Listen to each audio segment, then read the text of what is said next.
Hi students, next देखते हैं हम इंट्रास्टीलर ग्राउंड टिश्यू, जिसमें आता है आपका फर्स्ट पेरिसाइकिल, परिरंभ।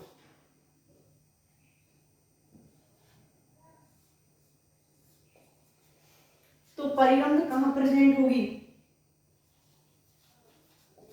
एंडोडर्मिस के नीचे और वेस्कुलर बंडल्स के बाहर की ओर, एंडोडर्मिस के नीचे और वेस्कुलर बंडल के बाहर की ओर जो पाई जाती है वो क्या होती है? पेरिसाइकिल परिरंभ होती है। ये परिरंभ जो होती है वो जो स्टील है, यहाँ स्टील की सीमा निर्धारित करती है। यहाँ पर स्टील की सीमा निर्धारित हो जाती है। जैसे राज्य में बोर्ड लगा देते हैं, यहाँ दूसरा राज्य स्टार्ट हो जाता है कि जैसे राजस्थान की सीमा समाप्त हुई, तो ऐसे ही ये जो परिरंभ होती है ये बता देती है कि जहां से परिरंभ स्टार्ट हो गई, इसका मतलब यहाँ स्टील समाप्त हो गई। तो ये स्टील की परिसीमा निर्धारित करती है। इसके अलावा सामान्यतः जो परिरंभ होती है वो यूनिलेयर होती है। यूनिलेयर होती है पेरेनकाइमेटस सेल्स से, पेरेनकाइमेटस सेल्स से निर्मित होती है। लेकिन कभी कभी क्या हो जाता है, कहीं कहीं ये मल्टी लेयर भी उपस्थित होती है और कहीं कहीं ये स्क्लेरेनकाइमा से भी बनी पाई जाती है। जैसे स्माइलैक्स के अंदर ये कैसी होती है? यहाँ पर ये स्क्लेरेनकाइमा से निर्मित पाई जाती है स्माइलैक्स के अंदर। नहीं, सामान्य तौर पर ये यूनिलेयर ही पाई जाती है जो पेरेनकाइमेटस सेल्स से निर्मित होती है, क्योंकि ये एंडोडर्मिस के अंदर की तरफ होती है और एंडोडर्मिस से रूट के अंदर तो पानी का संवहन होगा।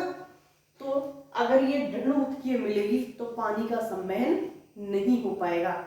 तो ये कुछ विशेष अपवाद होती हैं जहां ऋण पाई जाती है, स्क्लेरेनकाइमेटस पाई जाती है और मल्टी सेल्यूलर पाई जाती है। नेक्स्ट बात करते हैं हम पित्त। यहां पित्त जो पाई जाती है वो रूट हो चाहे स्टेम हो, दोनों में कहां मिलेगी? सेंटर में। जो बिल्कुल सेंटर पार्ट होता है, चारों तरफ इसके होंगे वेस्कुलर बंडल। यहां जो टिश्यू प्रेजेंट है ये टिश्यू क्या कहलाता है? ये कहलाता है पित्त। तो ये पित्त सेंटर में उपस्थित होगी, चारों तरफ इसके वेस्कुलर बंडल उपस्थित होंगे, जाइलम और फ्लोएम उपस्थित होंगे। तो यहां पर ये संचय का भी कार्य करती है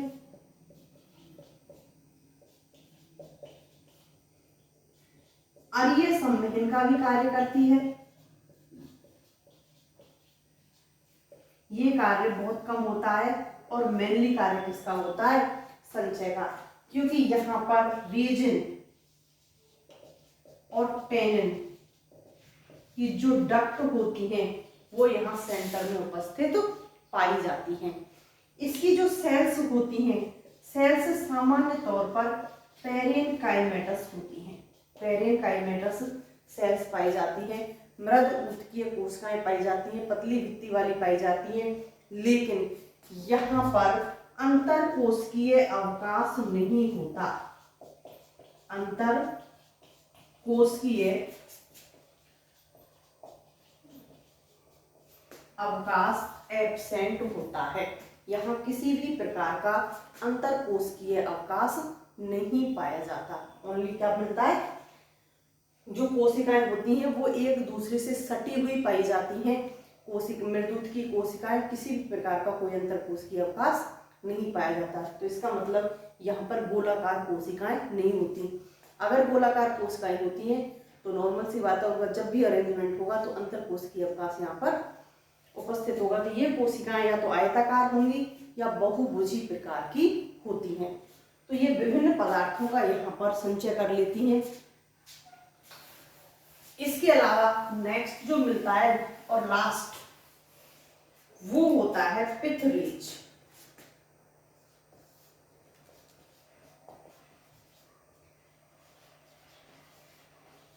पिथरेज सबसे अंदर की तरफ तो पिथ प्रेजेंट है, तो पिथरेज कहाँ उपस्थित होंगी? ये वेस्कुलर बंडल जो पाए जाते हैं, वेस्कुलर बंडल के मध्य में पाया जाने वाला टिश्यू या फिर पाई जाने वाली सेल्स, ये वेस्कुलर बंडल जो पाए जा रहे हैं, ये जो वेस्कुलर बंडल हैं इनके बीच में जो ये सेल्स पाई जाती हैं, ये सेल्स क्या कहलाती हैं? पिथरेज कहलाती हैं। ये जो सेल्स पाई जाएंगी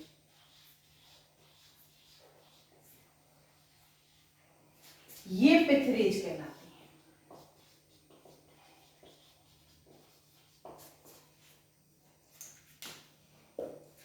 अब दो वेस्कुलर बंडल के मध्य में पाई जा रही हैं, तो ये क्या करती हैं? जो जल होता है, जल, खाद्य पदार्थ, इनका अरीय संवहन करती हैं। इस प्रकार से इधर से इधर और इधर से इधर, यहां ये अरीय संवहन करती हैं, ना कि इस प्रकार से। तो पिथरेज के द्वारा जल, खनिज लवण और खाद्य पदार्थों का अरीय संवहन किया जाता है। सेल्स कैसी होती हैं? सेल्स होती हैं पेरेनकाइमेटस। पेरेनकाइमेटस मृदुतकीय कोशिकाएं होती हैं। यहां भी अंतर कोशिकीय अवकाश नहीं पाए जाते, केवल पेरेनकाइमेटस सेल्स ही के द्वारा ही पिथरेज बनी हुई होती है, क्योंकि यहाँ पर संवहन का कार्य होना है, और संवहन का कार्य होना है तो भित्ति किसकी होनी चाहिए? सेल्यूलोज की। और कैसी होनी चाहिए? पतली। तो यहाँ पर सेल्यूलोज से निर्मित सेल वॉल पाई जाती है, सेल्स के ऊपर पतली भित्ति वाली कोशिकाएं पाई जाती हैं, जो जल, खनिज लवण और खाद्य पदार्थों का अरीय संवहन करती हैं। ये है आपका GPS, ground tissue system, and last BTS.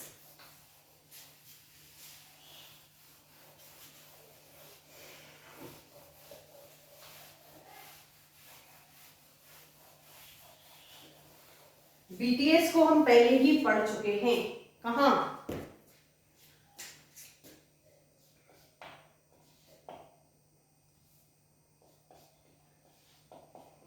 Vascular tissue system. तीसरे प्रकार का टिश्यू सिस्टम कौन सा? वेस्कुलर, संवहनीय ऊतक तंत्र। संवहनीय ऊतक तंत्र में आपका आता है कॉम्प्लेक्स टिश्यू, कॉम्प्लेक्स टिश्यू। और कॉम्प्लेक्स टिश्यू में क्या आते हैं? जाइलम और फिलोएम। प्रारंभ में बात करें इनके निर्माण की, तो इनका प्रारंभ में जो निर्माण होता है वो निर्माण किसके द्वारा होता है? प्रोकेम्बियम। इनका निर्माण प्रोकेम्बियम के द्वारा होता है। सेकेंडरी ग्रोथ के बाद में इनका निर्माण वेस्कुलर कैम्बियम के द्वारा होता है, क्योंकि जब मैंने आपको जाइलम और फ्लोएम पढ़ाया था तो कंप्लीट आपको बताया था किस प्रकार के होते हैं, कैसे होते हैं। तो जब बीटीएस की बात आएगी तो यहाँ पर बीटीएस के अंदर आपका कंप्लीटली कॉम्प्लेक्स टिश्यू होगा। जाइलम, जाइलम के तत्व चारों, फिलोएम, फिलोएम के तत्व, इनके कार्य। तो यहाँ पर जाइलम और फिलोएम मिलकर के वेस्कुलर सिस्टम का निर्माण करते हैं। आपकी फर्स्ट यूनिट कंप्लीट।